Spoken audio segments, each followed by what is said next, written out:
Je vais vous donner quelques conseils professionnels qui sont adaptés à la condition du syndrome d'Ehlers-Danlos.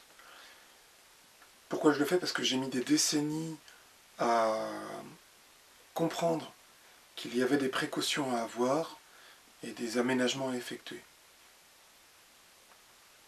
Alors le premier qui compte, je dirais que c'est de choisir son métier en fonction de ce qu'on peut faire, de ce qu'on ne peut pas faire et de ce qu'on fait bien. C'est pas toujours trouver un boulot qui est adapté à un diplôme obtenu initialement, parce que dans le parcours chaotique des personnes Ehlers-Danlos, on peut éventuellement avoir eu des difficultés à trouver une voie dès le début. Surtout étant jeune à l'école, c'est pas toujours évident, ça va assez vite. Donc c'est de se demander ce qui nous plaît réellement, en dehors des considérations habituelles de l'argent ou de ce qui est conventionnel. Par exemple, quelqu'un qui aura un diplôme dans un domaine un petit peu ennuyeux, avec ce diplôme il peut avoir un salaire confortable, ça ne suffit pas à être bien, je crois que c'est valable pour tout le monde, mais pour les gens qui sont CED, ça peut être ça peut avoir des conséquences très négatives, dans le sens où on peut se lasser et ouais, et puis sur le chemin de l'ennui, rencontrer quelques déboires avec les gens qui nous entourent ou avec soi-même. Donc l'activité, la nature de l'activité doit parler au cœur avant tout, plus qu'au portefeuille il me semble, même si dans notre époque, je sais bien que on est un petit peu tendu avec l'argent. La deuxième chose, ce serait d'éviter tout ce qui est fatigant. Oui, alors, paradoxalement, même si c'est plaisant, il y a des gens, par exemple, qui vont adorer être dans la nature, faire de, je sais pas, l'élagage, abattage, des choses comme ça. Alors, c'est une bonne idée, hein, parce que ça correspond aux souhaits profonds, mais dans ce cas-là, il faudra aménager le temps de travail. La fatigue dans le travail mène à beaucoup de problèmes, je l'ai vécu, d'autres aussi. Cette fatigue peut amener à écrouler tout un système qui pourtant en soi était initialement bon, donc c'est très dommage. Alors soit en cherchant à, par exemple, parc et jardin, etc., bah, ça peut être le matin seulement. Je pense que les salaires, surtout si on est à son compte, ce qui est assez typique des CED, est assez rémunérateur pour être pratiqué à mi-temps ou à 80%, 70%. Et donc se préserver, c'est très important. Pour faire en sorte, notamment, de ne pas tomber dans des phases de dépression physique et mentale, hein, ça va ensemble, mais aussi de ne pas mettre fin à quelque chose qui en soi est déjà une très bonne chose pour nous-mêmes. Il faut éviter évidemment que le métier se pratique loin de la maison et soit extrêmement physique, hein, ça va de soi. Moi, il y a bien des choses qui étaient physiques qui me plaisaient que j'ai dû arrêter. Il faut éviter aussi que le métier soit ennuyeux.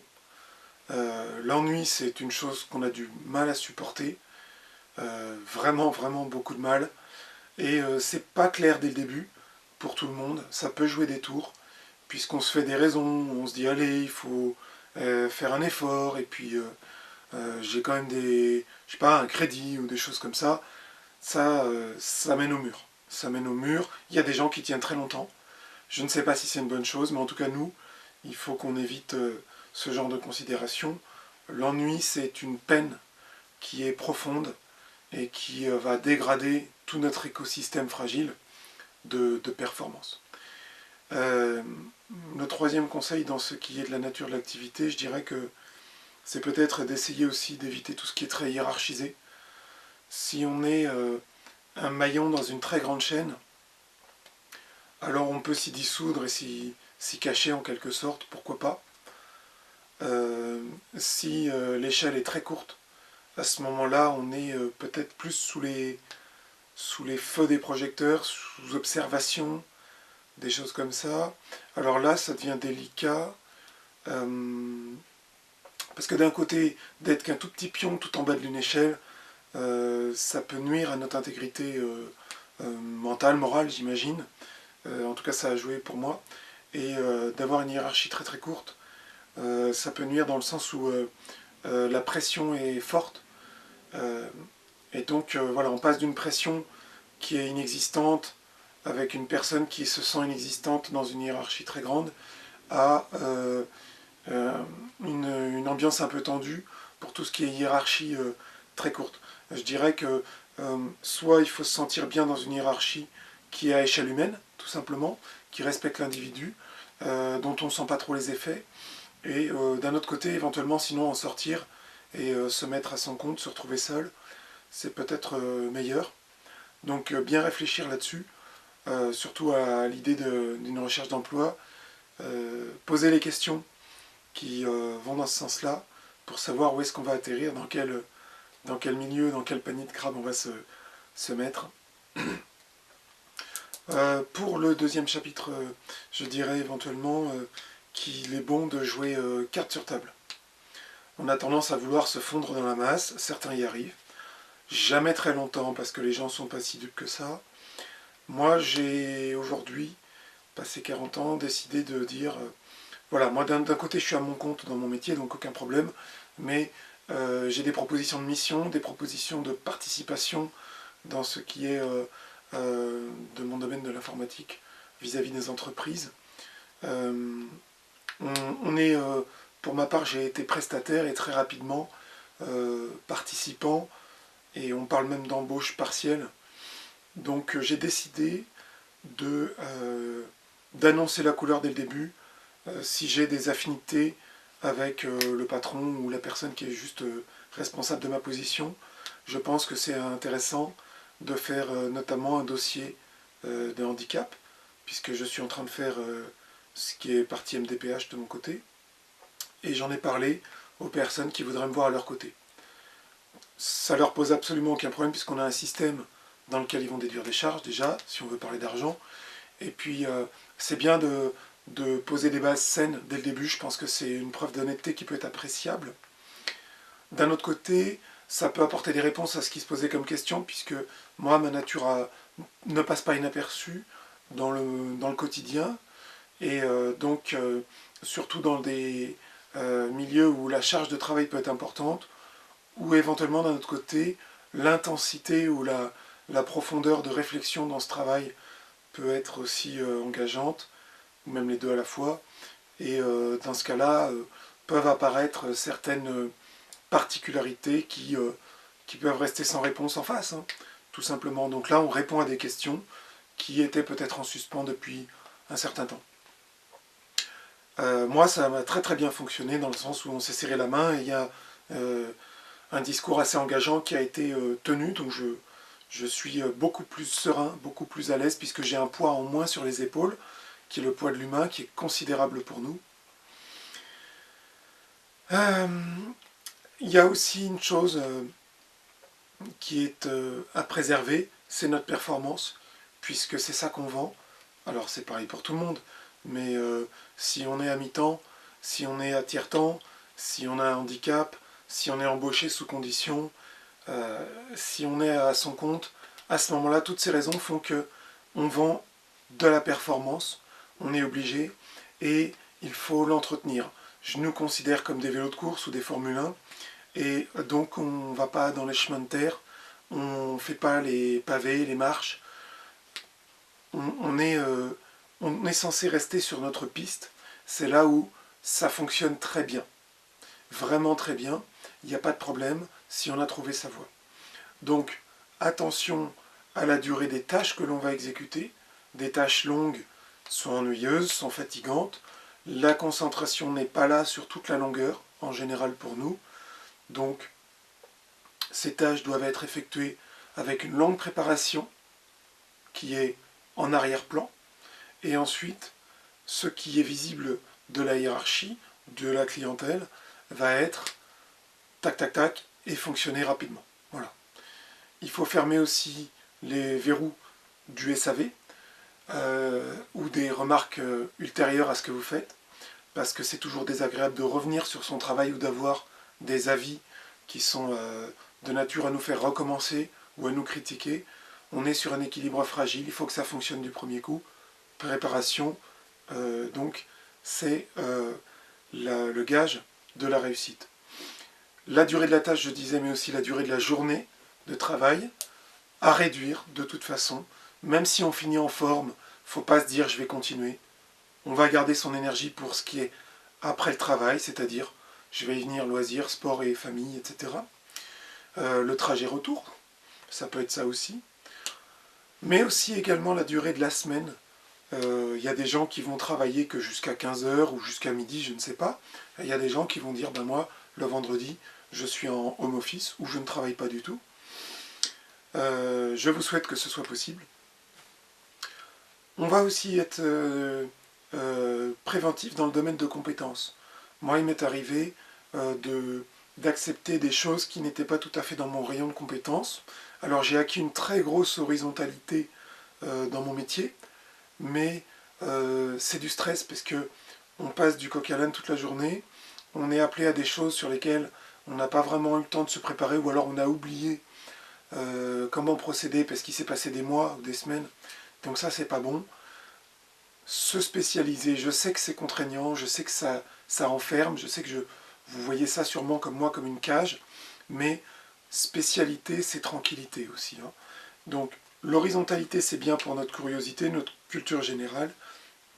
C'est vrai qu'on peut se prononcer sur beaucoup de choses qui concernent un rayon d'activité, mais essayez de vous spécialiser, vous verrez que la zone de compétences confortable, c'est quand même appréciable, ça permet de sortir un petit peu du professionnel durant la journée et de pouvoir penser à des choses qui sont en dehors de tout ça, pour souffler un petit peu, en dehors de moments de concentration intense par exemple, puisque nous, on a tendance à travailler en créneau, à saccader, on est des sprinteurs, on n'est pas des enduristes.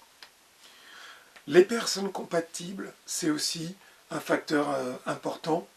Nous devons travailler avec des gens qui nous parlent là et pas seulement là. Le domaine professionnel va mettre autour de vous des personnes qui ne sont pas adaptées à vous, ça c'est une certitude. On se retrouve tous ensemble à bosser sur des tâches ou des projets alors qu'on n'a rien à voir la plupart du temps pour l'argent. Donc attention, l'argent ne fait pas tout, l'argent ça n'est pas tout. On peut essayer de faire un effort. Je sais que c'est dur professionnellement aujourd'hui, mais on peut au moins essayer, et à force d'essayer, moi je vois qu'on réussit toujours, de se retrouver à travailler avec des personnes qui nous plaisent quand même relativement. C'est important parce qu'on va avoir des relations, on va être très expressif nous quand on sort du mutisme. Vous savez bien que là aussi, on fonctionne en sinusoïde, et donc on va partir à s'exprimer, on va se livrer, on va s'ouvrir à quelqu'un. Il ne faut pas que ce soit la mauvaise personne, il ne faut pas que ça joue contre nous. Il faut aussi que quand on est en retrait et qu'on ne veut plus parler à personne, se cacher derrière quelque chose, à ce moment-là, il faut que ce soit toléré en face, hein, par quelqu'un qui nous respecte. Donc comme je disais, quelqu'un qui est au courant éventuellement, mais aussi quelqu'un, sinon, qui va être respectueux tout simplement. Hein. Il y a des gens comme ça qui existent. Si, il y en a encore. Dans le périprofessionnel, alors voilà, tout ce qui est autour du travail est important pour le travail. Je veux dire, si on arrive à travailler, à dépenser de l'énergie dans un domaine unique, il ne faut pas oublier que la vie, c'est pas travailler. Ça, vous serez facilement d'accord avec moi, j'en doute pas. Nous avons tous un enfant intérieur très très présent dans le CED qui exige qu'on ait des loisirs, qu'on fasse du sport. Pour la santé, il y a le sport, pour le mental, il y a les loisirs. Et donc, au niveau de ce qui est autour du métier, je pense qu'il est impératif de garder de l'énergie pour pouvoir faire un trajet supplémentaire le soir, avoir une activité qu'on va pratiquer dans des bonnes conditions pour être satisfait, pratiquer aussi du sport à côté du loisir, si ce n'est pas la même chose, à ce moment-là, il faut beaucoup d'énergie pour le sport, on en a très peu, il est hors de question de tout donner dans le métier, de ne plus rien avoir après, d'abandonner le sport, de ne plus aller à son loisir, de faire que dormir entre les zones de moment où on travaille. Donc l'équilibre est aussi autour du boulot. Autour du boulot, il y a aussi des gens qu'on aime, qu'on a choisis librement, et qu'on va voir, parce que ça nous fait beaucoup de bien. Donc, à ne pas négliger. Je sais qu'il y a des gens normaux qui font que bosser, qui rentrent chez eux, qui allument une télé, se font un whisky coca, jouent à la console, et ça leur suffit. Bon, ok. Il n'est pas dit que nous fonctionnions comme ça. Pour les loisirs et les sports, je vous dirais, alors oui, c'est important, bien sûr, mais l'énergie qu'on va mettre dedans, pour moi, est très importante. Parce que si on a l'énergie en arrivant, parce qu'on l'a préservée, on va pouvoir nourrir quelque chose qui nous plaît. Et à ce moment-là, à travers cette progression, cette aventure, qui est le loisir ou le sport, on va pouvoir s'apercevoir que ça nous amène des choses. Pourquoi j'en parle avec insistance? Parce que pratiquer quelque chose sans être engagé, avec une demi-forme physique, eh bien c'est juste continuer à se fatiguer, être déçu, ne plus trouver l'équilibre par rapport au monde professionnel, et peut-être aussi écrouler le monde professionnel avec, puisque tout s'écroule en même temps, bien souvent. Donc, moi j'ai fait des choses qui étaient assez extrêmes en loisirs, en sport, et j'ai découvert qui j'étais. J'ai découvert qui étaient les gens qui m'entouraient, quand il y en avait, et j'ai pu voir ce que je pouvais donner et ce que je ne pouvais pas donner, les conséquences des excès. J'ai pu voir tout un tas de choses qui m'ont appris des choses vis-à-vis de moi et que je trouve passionnantes.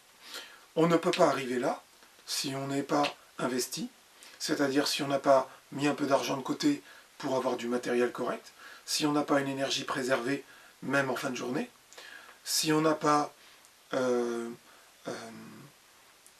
progression satisfaisante. Il ne s'agit pas de stagner non plus, ni dans le métier ni dans le sport. Donc, pour moi, il est important de pouvoir connaître une satisfaction dans ce qui est à côté du travail, comme ce qui est dans le travail. Voilà, c'est aussi important. Il n'y a pas pour moi de différence entre un loisir et le boulot. C'est du temps qu'on donne dans notre vie à quelque chose. Pour moi, c'est identique. Il y en a un qui donne de l'argent, il y en a un qui en prend. Ça n'a aucun sens, pour moi, ça n'a aucune importance. Les deux nous construisent. Moi, je ne travaille pas que pour l'argent. Je travaille pour me développer dans un domaine, avoir la satisfaction de pouvoir donner et recevoir. C'est pareil dans un loisir. C'est pareil. Vous faites de la boxe, musculation, c'est pareil. Vous donnez de l'énergie pour recevoir une culture, une ambiance, une dépense bienfaisante, des leçons de la vie avec des excès, des erreurs. Et voilà, pour moi, c'est exactement la même chose. Alors, pour préserver l'énergie du soir ou du week-end, eh bien, dans la journée de travail, moi, je conseille de faire des pauses. C'est-à-dire que vous avez un dossier médical à présenter, vous en avez parlé aux gens, le deal, il est fait comme ça. Donc, à ce moment-là, soit les journées sont plus courtes, soit elles sont entrecoupées avec des pauses. Vous pouvez tout à fait prendre des pauses 10 minutes chaque heure pour bouger un petit peu le rachis, hein, les muscles, détendre tout ça, tirer ça dehors, marcher un peu, boire une boisson chaude qui détend, vous aider tout simplement. Après manger, il est possible de faire une sieste, souvent. Soit la journée s'arrête à midi, et auquel cas à la maison c'est bon, on peut se reposer. Soit si c'est dans la journée de travail, eh ben on s'éclipse. Voilà. On peut retourner à sa voiture, mettre une petite musique tranquille, descendre le siège et se reposer. Je le fais, on s'habitue très vite, même si ce n'est pas le meilleur des conforts. On ne va pas demander non plus d'avoir un lit dans le bureau. Voilà pour ce qui est du professionnel, j'espère que ces petits conseils vous aideront. Attention, dans le travail, les douleurs au cervical. J'en parle parce que celles-là, elles sont pour moi assez importantes par rapport à d'autres inconvénients des postures ou du travail régulier, comme les douleurs aux yeux ou des choses comme ça. Les cervicales, c'est quelque chose de spécifique. puisque vous êtes sur des disques qui peuvent être compressés, un petit peu à l'image des lombaires, mais les cervicales bougent plus. L'usure des cervicales qui se touchent dans les mouvements donne une réaction de l'os qui peut être variée. Je vous conseille d'éviter, moi c'est quelque chose que je connais qui est assez pénible, avec des formations osseuses et des inflammations qui sont assez difficiles à rétrograder. Et donc, contrairement à une tension musculaire qui va nulle part, eh bien ça, c'est quelque chose à laquelle il faut faire attention. Donc, il faut se détendre la nuque régulièrement, éviter le stress au travail. S'il y a un stress, partir, sortir, penser à autre chose, faire autre chose, se détacher. Les pauses régulières, je l'ai dit. Pendant les pauses, on peut aussi s'assouplir tranquillement, avant-arrière, mettre quelque chose qui soit même discret, un foulard ou un petit truc chauffant, voilà, parce que les tensions dans les cervicales peuvent amener des douleurs avec des conséquences osseuses et aussi les acouphènes. J'ai des acouphènes réguliers, même quasiment omniprésents, difficiles à juguler. Voilà, pour le rachis cervical, c'est très très sensible comme question.